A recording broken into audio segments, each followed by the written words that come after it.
The Young and the Restless spoilers shock. A web of secrets and survival in Genoa City. Tracy Abbott has always been known as one of Genoa City's toughest women. Born into the powerful Abbott family, she learned early that strength of character is forged in the fires of adversity.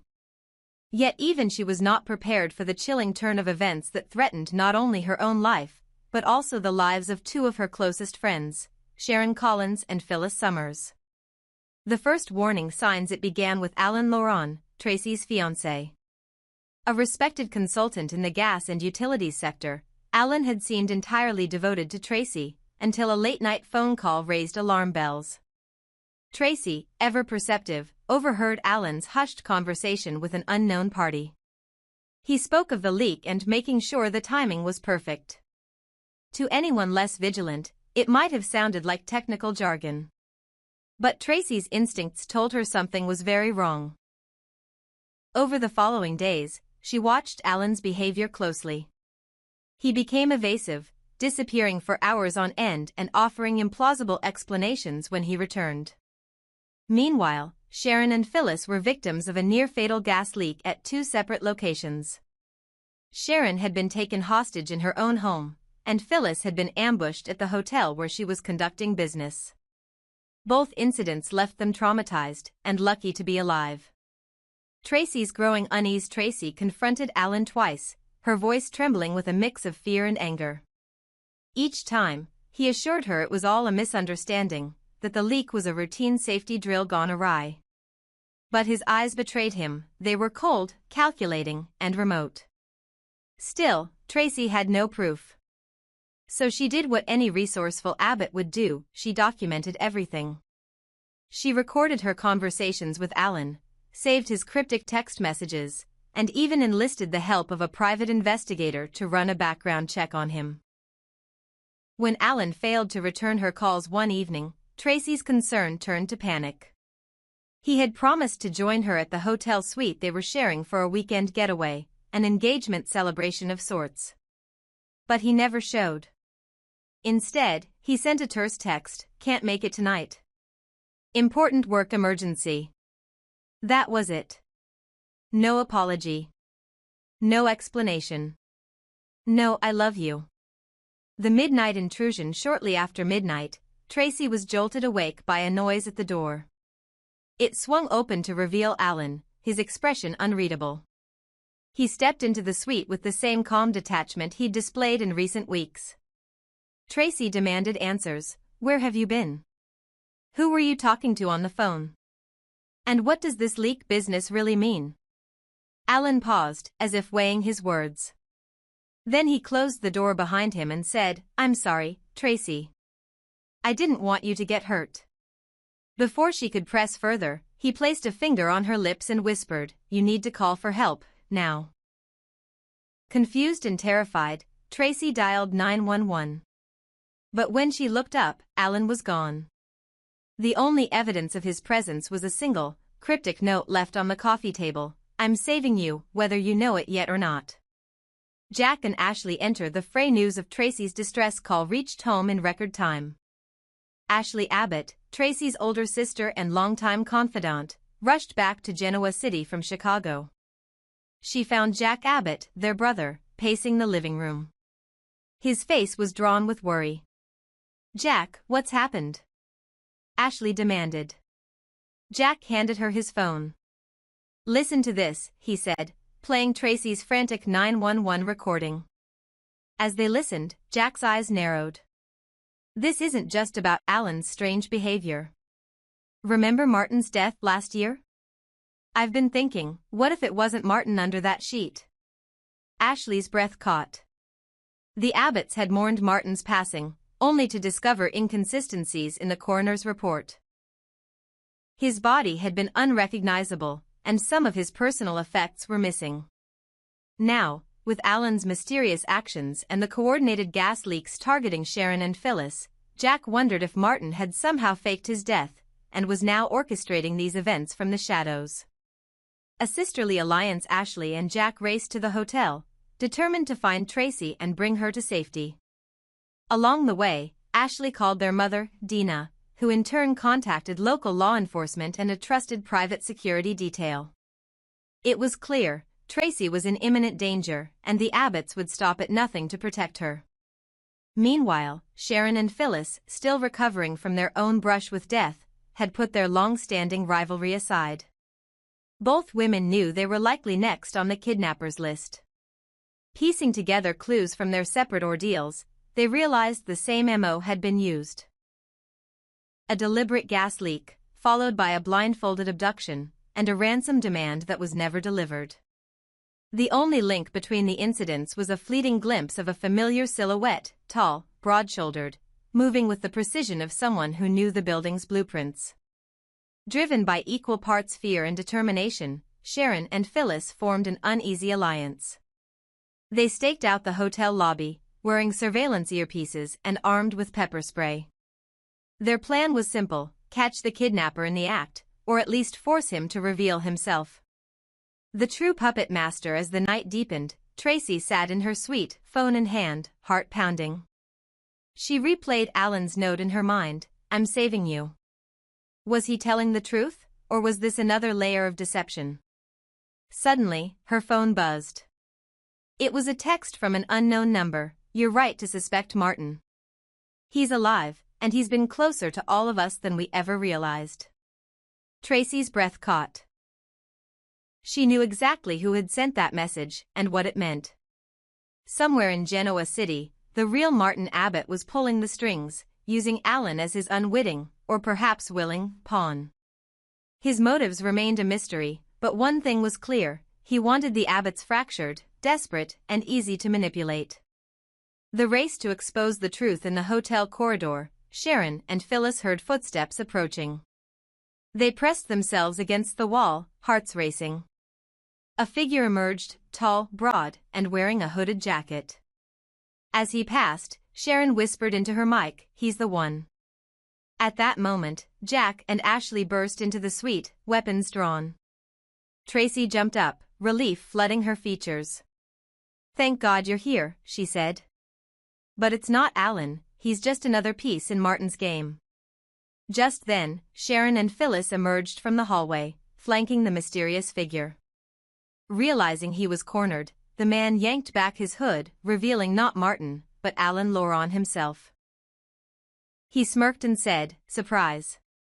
In that instant, the walls closed in on Tracy, Sharon, Phyllis, Jack, and Ashley. They were face to face with the man they thought they knew, in a showdown that would determine the fate of their family, and perhaps all of Genoa City. To be continued. The events of that fateful night set the stage for an epic confrontation. Will Tracy uncover Alan's true allegiance? Can the Abbotts finally unmask the real Martin and end his reign of terror? And will Sharon and Phyllis's newfound partnership survive the ultimate test? Stay tuned to discover how loyalties will be tested, secrets will be exposed, and the Abbott legacy will be forever changed. A calculated vendetta, Victor's new crusade against Kyle in the intricate world of Genoa City, where power and passion collide. One man stands above all others when it comes to orchestrating elaborate schemes, Victor Newman. Known for his unwavering determination, Victor has built an empire on cunning deals and ruthless maneuvers. Yet now, after years of clashing with rivals and enduring countless betrayals, he has set his sights on a new target, Kyle Abbott. The time had come for Victor to exact his revenge on the man he had grown to despise for his arrogance and obstinacy. For far too long, Kyle Abbott had basked in a sense of entitlement.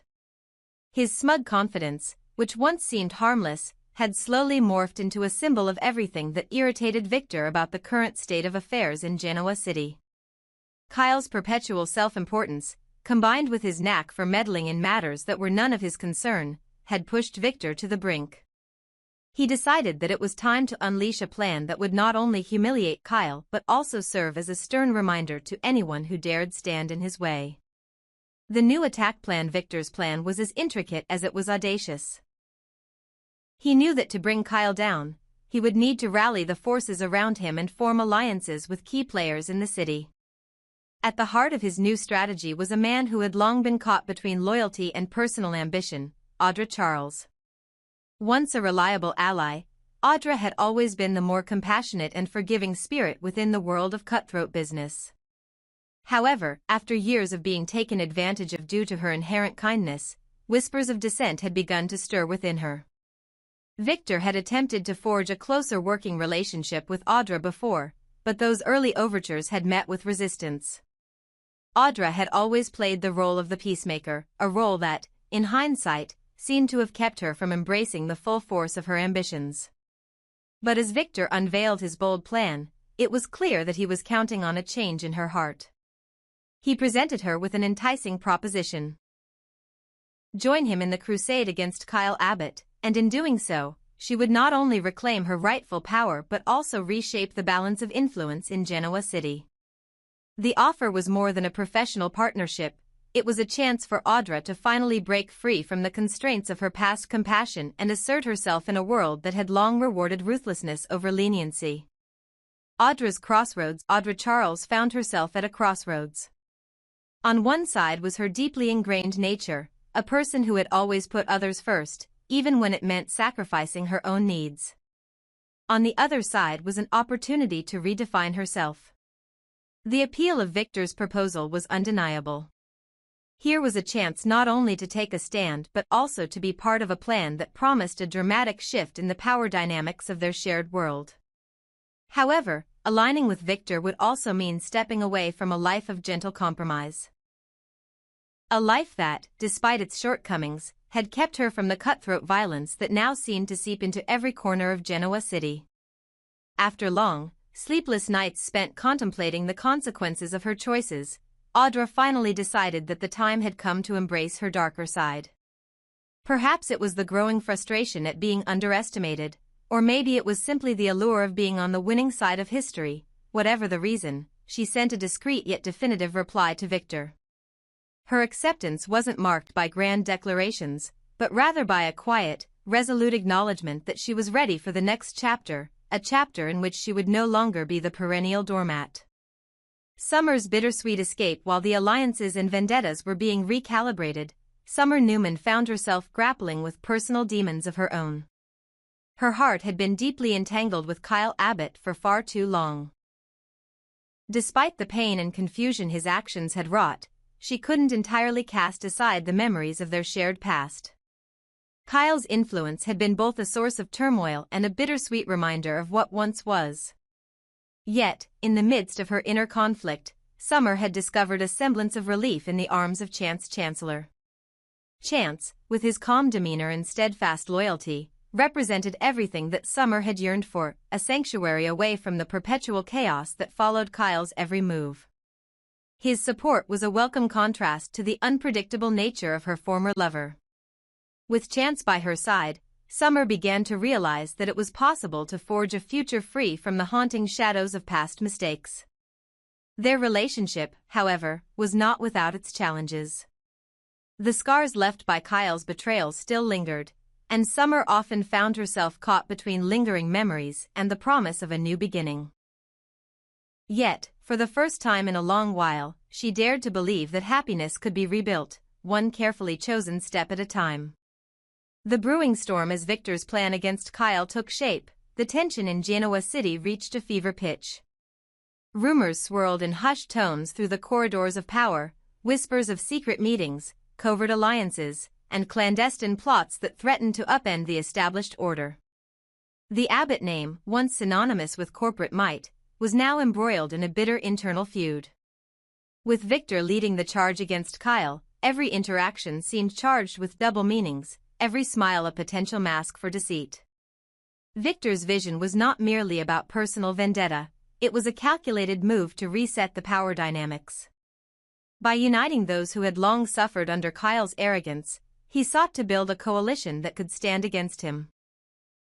Behind closed doors, strategists and advisors exchanged ideas, drawing up plans that would eventually bring about a reckoning.